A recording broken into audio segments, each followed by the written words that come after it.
Welcome back to another episode of The Quest for Self. I'm your host, Allie. Have you ever noticed how different you can feel from one day to the next? One night, you're perfectly content just hanging back, observing, chatting, keeping it chill. And then another night, it's like a switch flips. You're dancing, laughing, owning the room.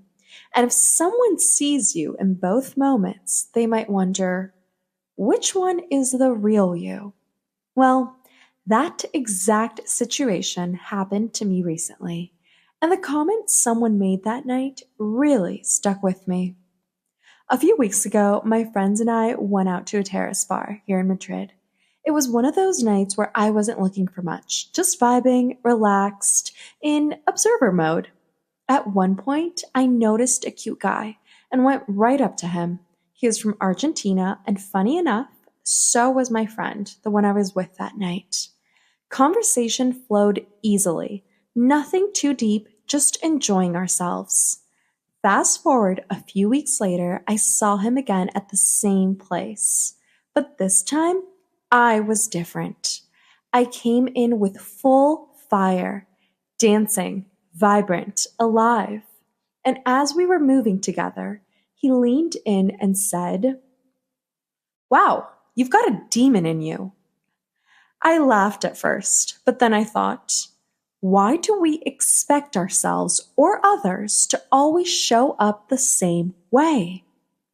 And why do we judge ourselves when we don't? That little comment made me pause because the truth is we all carry so many layers, moods, and energies. Yet so often we feel pressured to choose just one. Society loves boxes. Calm or fiery, introverted or extroverted, happy or sad. But what if you're all of it? That honestly used to scare me. I didn't understand why my moods could swing from being the spark of the night to barely wanting to leave the house. I held onto this desperate need to explain it instead of simply accepting it. For a long time, I thought something was wrong with me. Why couldn't I just be consistent? Why couldn't I always be the fun, bubbly version people seem to love? And anytime I wasn't, I judged myself really hard. But the truth is, there are days I feel low, quiet, even withdrawn. Other days, I crave a glass of wine and a chill conversation. And there are nights I just want to dance until the lights come on. None of these are better or worse. They're all me. And all the different versions of you make you who you are.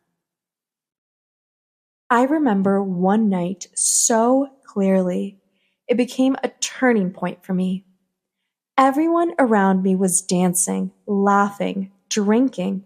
I was trying to match that same energy, so I kept getting more drinks to loosen up. But instead of feeling lighter, I felt heavier. My body just wanted rest. I slipped into the bathroom, sat for a moment, and told myself, maybe I just need to push myself a little harder. Maybe if I dance more, I'll feel better. So I walked back out, tried dancing again, but it just wasn't clicking. My heart wasn't in it. Finally, I told my friends I was leaving, and the best part, they were so supportive. I walked home, laid my head on the pillow, and felt this huge wave of relief. The next morning, I woke up light, proud, because I honored what I truly needed instead of forcing myself into a version of me I wasn't that night. That moment taught me something important.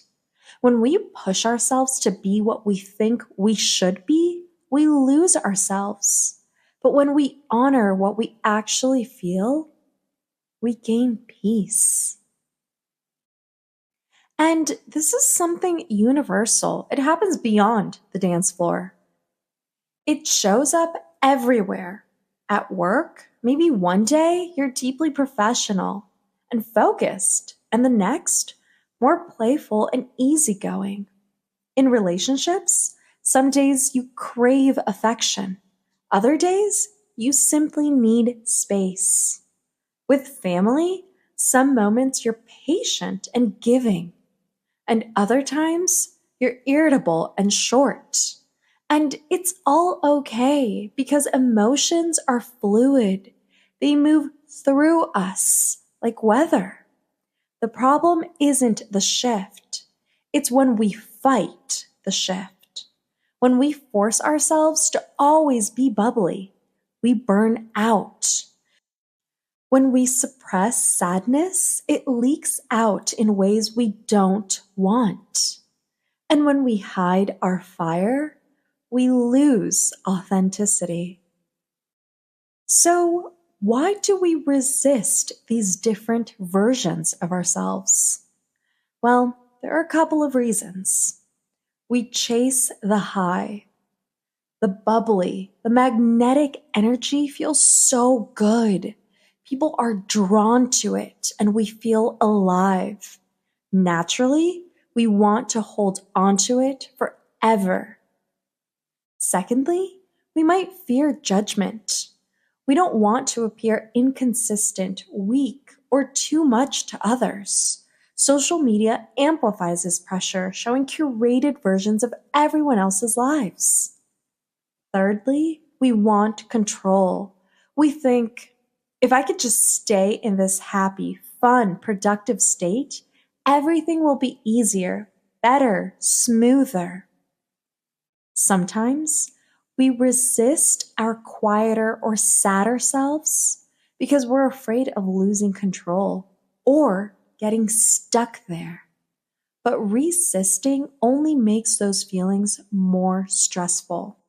It doesn't only make things more stressful, but resisting or suppressing other versions of ourselves has real consequences. Ignoring or hiding parts of ourselves doesn't just stay inside, it leaks into every area of life. Some ways it did for me, well, first, burnout. Constantly forcing yourself to be bubbly, productive, or on, well, it drains your energy. You may start feeling exhausted even during things you used to enjoy. 2, resentment. When you don't honor your emotions, frustration builds toward yourself and others. You might snap at friends, family, or coworkers, even over small things. Then, thirdly, there's emotional leakage. Suppressed sadness, irritation, or anger, well, it manifests unexpectedly through mood swings, conflict, or unhealthy coping mechanisms. Loss of authenticity. Hiding your true self slowly erodes confidence and self trust. You might feel like you don't even know who you really are anymore. Every day, these suppressed emotions shape how we show up at work, in relationships, and in real life. That's why it's so vital to affirm. I've started using this phrase. It's helped me a lot, and I hope it can help you too. I might look in the mirror, look at my reflection, and say to myself, every version of me is worthy of love. Pause and say that again. Every version of me is worthy of love. Say it when you feel judged, overwhelmed, or frustrated. Say it when you're bubbly, quiet, fiery, or reflective. Honoring all parts of yourself is not indulgent. It's essential for emotional health, authenticity, and balance. So, how do we stop this cycle of resistance? and start honoring all our versions. Here are some tools that have helped me connect with all of my versions. They've helped me so much, and I really hope they can help you too. Number 1, check in with yourself. Ask, how am I feeling right now? How am I feeling in this situation? Does this situation feel good, or am I forcing myself? If not, ask, what would I rather be doing? Noticing gives you permission to shift.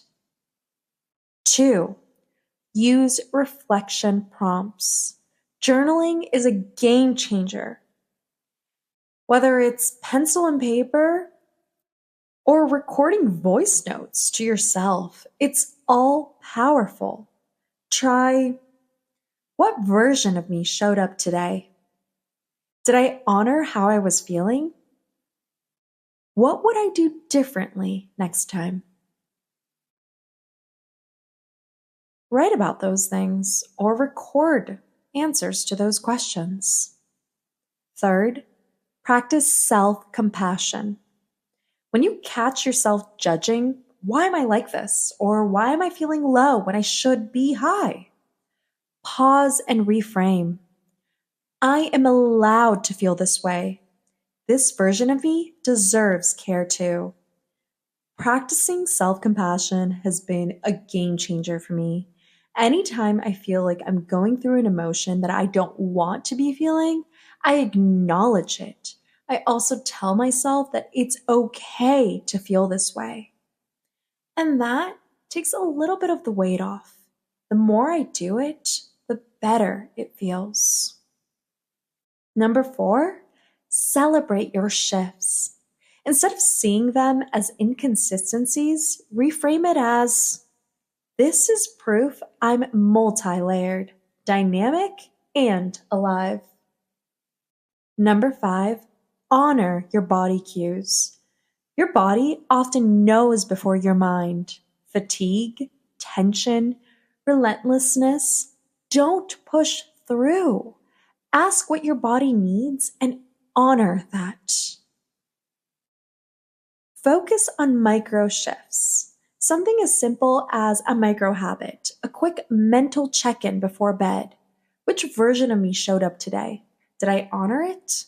Small, repeatable actions help embed the practice.